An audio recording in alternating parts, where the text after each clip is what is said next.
Oke, kali ini kita bakal bahas sebuah skandal yang benar-benar mengguncang dunia farmasi, khususnya di Jepang.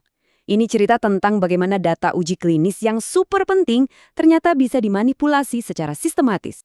Jadi, inti dari skandal Mediparma, perusahaan farmasi Jepang ini, sebenarnya cuma satu fakta yang mengejutkan. Data yang mereka serahkan ke regulator ternyata palsu. Sesederhana itu, tapi dampaknya luar biasa. Sekarang pertanyaannya, gimana caranya kebohongan sebesar ini bisa sampai kebongkar? Yuk, kita telusuri bareng-bareng. Nah, yang ada di pusat badai ini adalah Medifarma. Mereka ini bukan perusahaan raksasa ya, skalanya menengah aja di Jepang.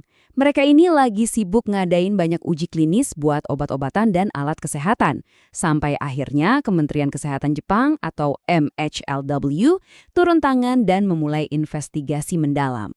Hasil investigasi kementerian ini benar-benar mengejutkan. Mereka nemuin ada pemalsuan data, ada usaha buat nutup-nutupin, dan manajemen catatannya kacau balau. Tapi yang perlu dicatat nih, ini bukan soal obatnya berbahaya atau enggak. Nggak ada laporan pasien yang dirugikan secara langsung. Masalahnya tuh jauh lebih mendasar, soal integritas data. Kalau datanya aja udah nggak bisa dipercaya, ya buat apa lagi kan seluruh proses persetujuan obatnya? Oke, sekarang kita masuk ke bagian yang paling bikin penasaran, anatomi penipuannya. Gimana sih cara mereka bisa memanipulasi data sepenting ini? Dan ini bukan sekedar salah ketik atau kelalaian kecil ya.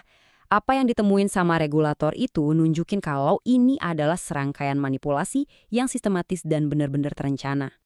Ternyata ada 3 metode utama yang mereka pakai. Pertama, mereka ngubah laporan pasien. Misalnya, tanggal munculnya efek samping diundur atau dosisnya diutak-atik biar hasilnya kelihatan lebih bagus.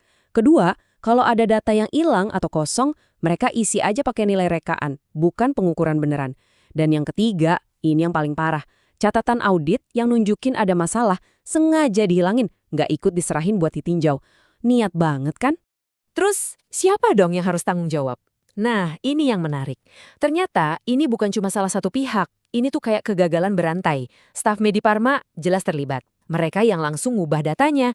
Terus ada pihak luar yaitu CRO yang tugasnya ngawasin, malah gagal juga. Gagal audit dengan benar.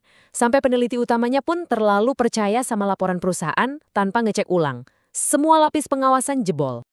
Oke, kita udah tahu gimana caranya. Sekarang pertanyaannya, kenapa?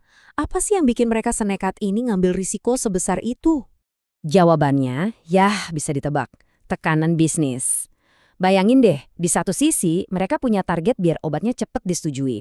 Tenggat waktunya ketat dan biaya pengembangan harus ditekan. Tapi di sisi lain, realitanya penelitian itu seringkali rumit. Kadang hasilnya nggak sesuai harapan.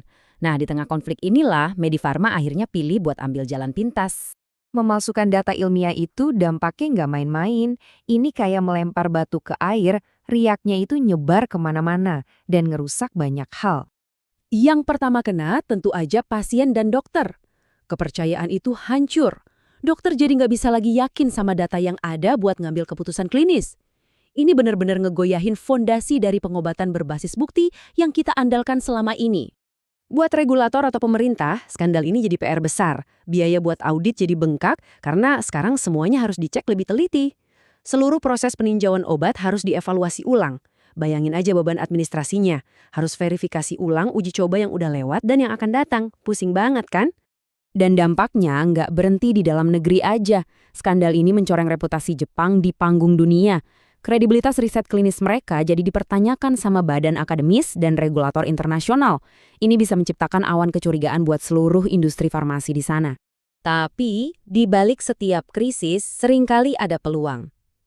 Skandal ini jadi semacam wake-up call, panggilan untuk bangun bagi Jepang, yang akhirnya memicu reformasi besar-besaran buat membangun kembali kepercayaan.